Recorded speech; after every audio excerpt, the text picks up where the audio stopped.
We begin, of course, with this top story. President Trump woke up today with a mark he will carry for the rest of his life. The first president ever to be impeached in his first term. And he's facing a volcanic aftermath from what played out here in front of the whole nation. An undeniably huge development in a year full of, we admit it, hyperbolically touted developments in the news cycle. But this has come here after nearly 12 hours of those floor debates, dramatic at times, on the impeachment of a president. We used to care about democracy. We used to care about our allies. We used to stand up to Putin and Russia. We used to. You may one day be in the majority. And you will want to hold a president accountable.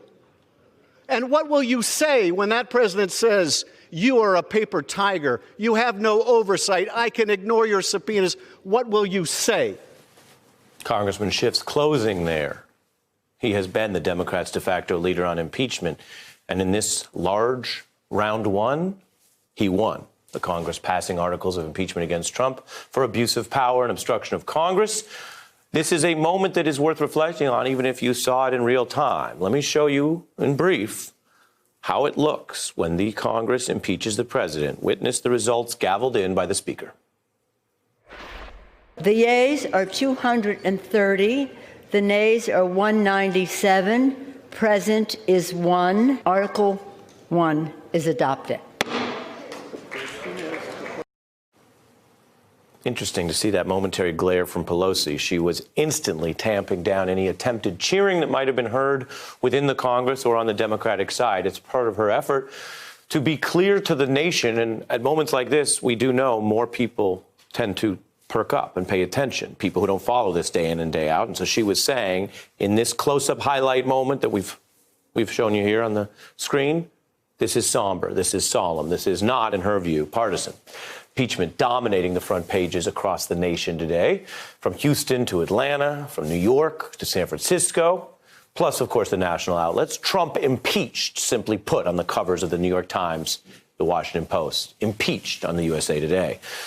So, will you remember where you were when you heard this news? Will you remember who you were with? Did they say, great, finally some accountability for this president?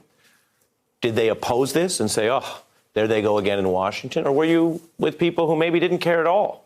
This is one of those times that you'll reflect on, I would argue, throughout your life. This is a thing that has huge long-term consequences. And I could tell you, we've been watching as reaction poured in, as we showed you from the newspapers around the nation, from citizens online, and then, of course, across the president's favorite medium. You are not asleep. This is not a dream. This is really happening. This is your life. This is our country and our time. It is Wednesday, the 18th of December in the year 2019, and President Donald Trump is impeached. Third time in American history. A very big deal for this country. He deserved it, because no president has ever done what he did. After this sham impeachment, you see him in a better spot than he was when they started this whole Sure. Pivotal moment in our nation's history, and it played out overnight on Capitol Hill. Pivotal. You know, impeachment is pivotal partly because this is a power that can't be waved away.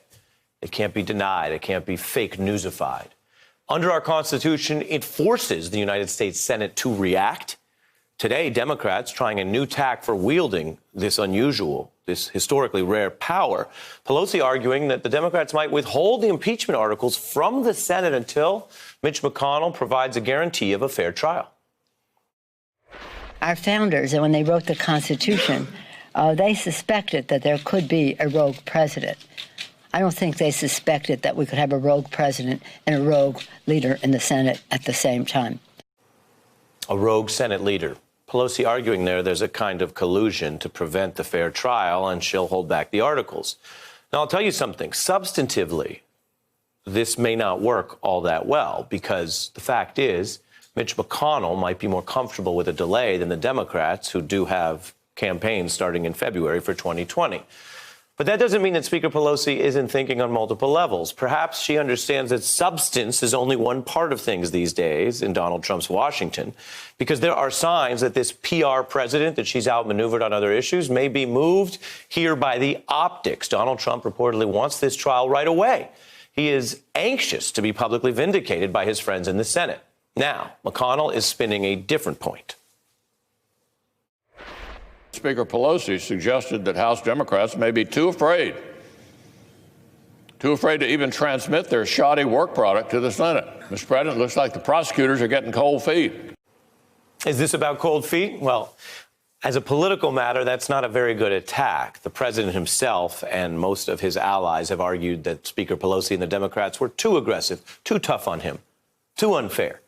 So to turn around today and say they have cold feet isn't a consistent message. The larger question that we're going to unpack for you with our experts tonight and later in the special breakdown is, what happens when you are in this territory where there is constitutional leverage, where Senator McConnell himself has publicly said he has to at least start the trial? How he runs it is up for debate, but he has to start it. And now he's locked in this interbranch conflict in an area where we don't have a lot of precedents because, much to Donald Trump's chagrin, very few presidents have ever gotten to the point where they are put on trial before the nation. Hey, I'm Ari Melber from MSNBC. You can see more of our videos right here, or better yet, subscribe to our YouTube channel below. You could have been anywhere in the world, but you're here with us, and we appreciate that.